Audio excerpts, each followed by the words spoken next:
And while we await the start of the next kickoff, just you know that the pregame show tonight was presented by Career Coach Services. I want to thank them for sponsoring tonight's pregame show that happened right before tonight's contest.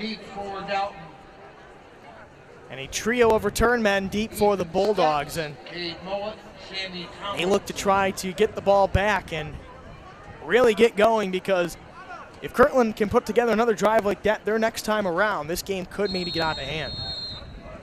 Yeah, got to watch here the special teams unit, a special kick here. Fair amount of distance and fielded on a back pedal by Tomlinson. He gets past the 25 and he'll dive to get near the 30-yard line. And kick return game fairly decent so far for Dalton tonight. They've usually hovered around their own 30, 35-yard line or so to start drives. And this now for the Dalton offense led by Colin Pearson, arguably the most important drive of the night. Yeah, and they had momentum before halftime. They just couldn't convert in the red zone, you know, right there, right before halftime. So you're right, Logan. To this point, it's a 19-0 football game. The Bulldogs have been competing, but it's going to be important right now for them to respond. They'll have a 1st and 10 at their own 30. A run up the middle for Grayson Siders, and not too much. He'll get maybe a yard on the play, give him the 31. And this Kirtland defense flying to the football early and often. Yeah, and multiple guys flying to the football as well. And again, playing that assignment football. Now, again, secondary has to be careful. Maybe the Bulldogs going to try something over the top here in a play or two. But to this point, good response for the defense. Those Siders lining up, offsetting a 2-point on the left, so an empty backfield. Tomlinson goes in a jet motion. Pearson wants to throw. It's caught. That's Siders, and he'll have a 1st down and more as he gets tackled out of bounds near his own 45. Speed on the outside again with Siders, and he has provided that to this point. Again, collectively as a group, the Bulldogs don't let the 0 fool you there on the scoreboard. They have been efficient on offense. It's a matter of finishing, but, you know, moving down the field, they have had success here tonight. Now just under 10 minutes left in this 3rd quarter, and Bulldogs looking to continue to march down the field.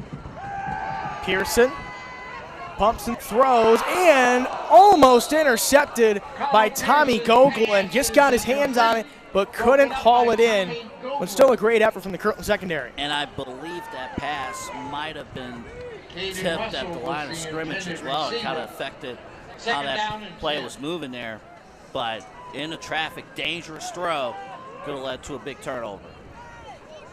But instead, it will be a 2nd down and 10, and Pearson already threw 1 interception in the 1st half earlier tonight. Gino Blasini was the one who came up with that one for Kirtland.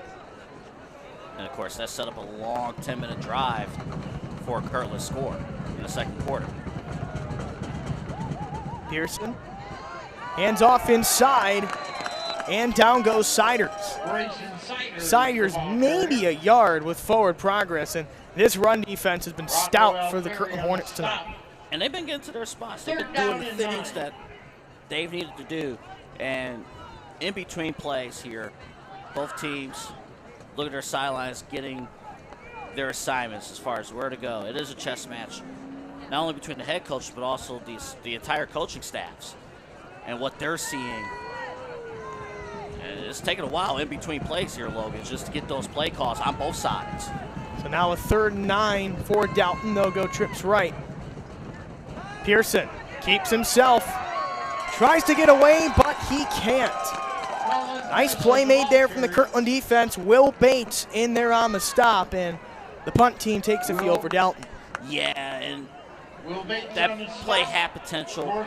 Bit of a high snap that kind of affected the timing, and all of that has to work itself out, but it didn't, and the punt's about to happen. Carmichael to punt. Gogolin deep to return. That punt's away, almost blocked. And again, bit of a favorable bounce for Dalton.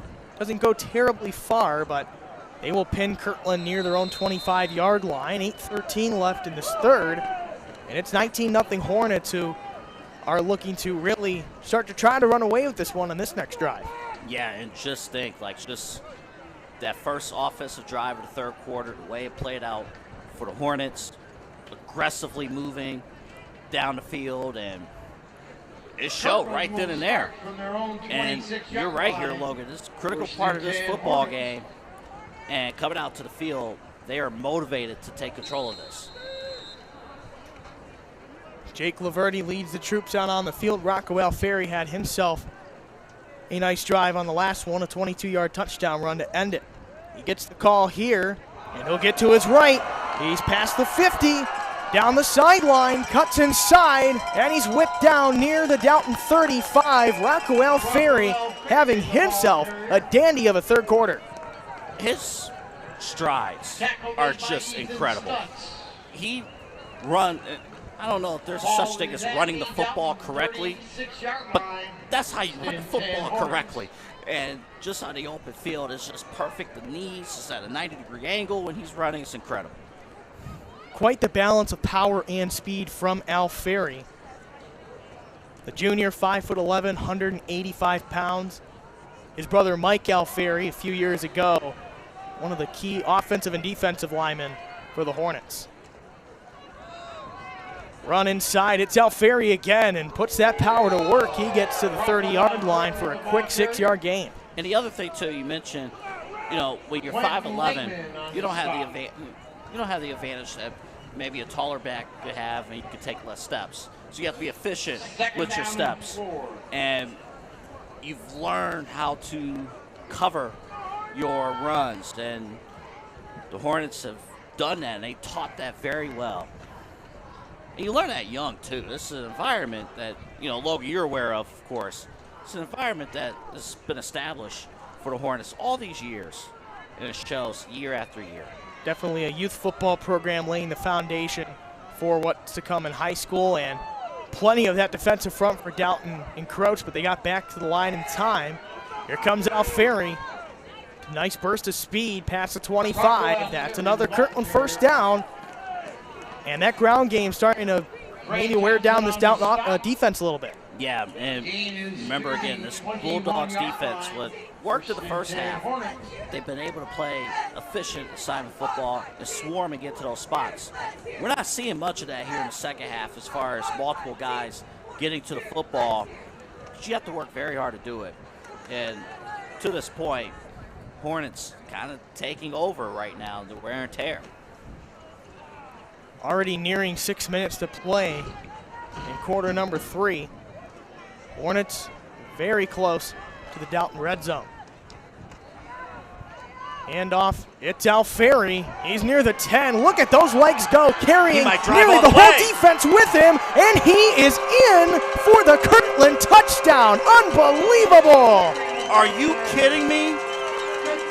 Wow, Rocco Alfieri, 21 yards. And for about half that run, took the whole defense with him. Are you kidding me? Just look at this. First initial contact was 2 yards in, and that turned into a score.